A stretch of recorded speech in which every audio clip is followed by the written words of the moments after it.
के मैया नहीं छुपैहा भैया ये जी रख के मैया नहीं छुपैहा भैया कलकत्तावे से राखी ले ले अइहा भैया कलकत्तावे से राखी ले ले अइहा भैया रख के मैया नहीं छुपैहा भैया ये जी रख के मैया नहीं छुपैहा भैया कलकत्तावे से राखी ले ले अइहा भैया कलकत्तावे से राखी ले ले अइहा भैया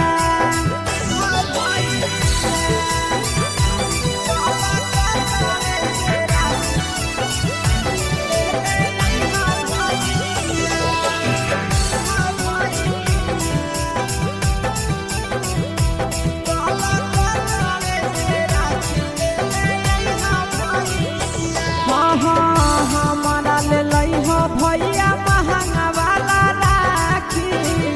नया डिजाइन के अइलै बोलो हलै साखी हमारा ले लइहा भैया महंगा वाला राखी नया डिजाइन के अइलै बोलो हलै साखी बहिनी के यार ना तोड़ी हा भैया ये जी बहिनी के यहाँ ना तोड़ी हा भैया कलकत्तावे से राखी ले ले अइहा भैया कलकत्तावे से राखी ले ले अइहा भैया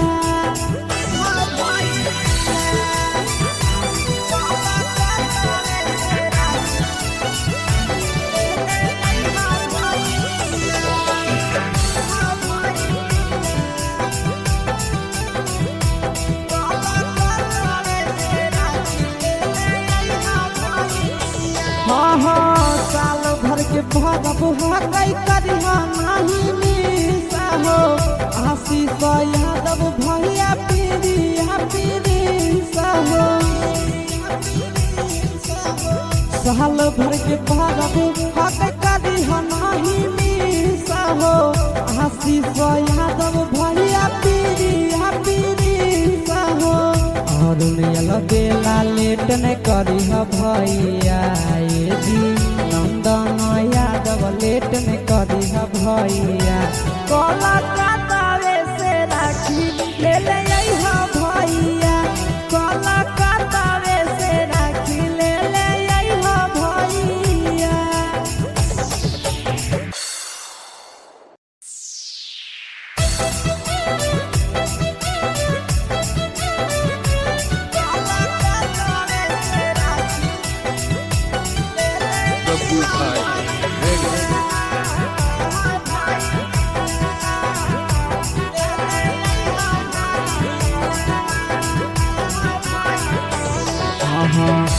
के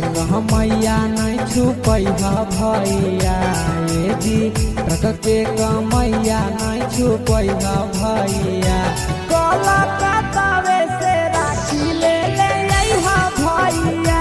कलकत्तावे से राखी ले ले अइहा भैया रख के मैया नहीं छुपैहा भैया ये जी रख के मैया नहीं छुपैहा भैया कलकत्तावे से राखी ले ले अइहा भैया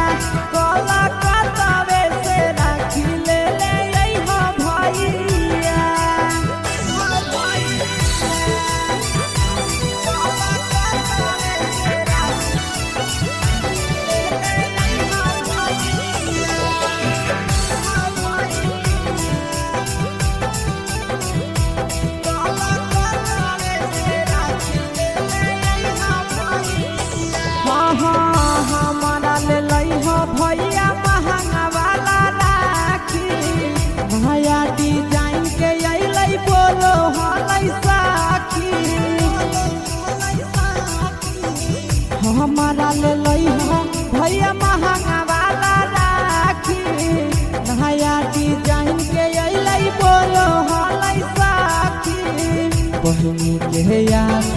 तोड़ी हा भैया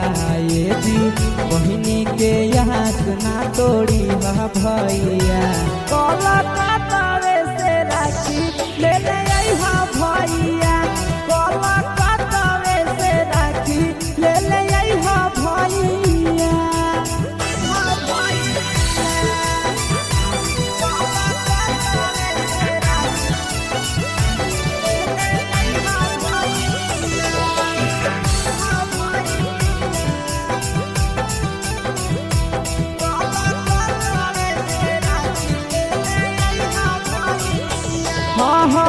साल भर के भरब हकई करिहा नाही मिसा हो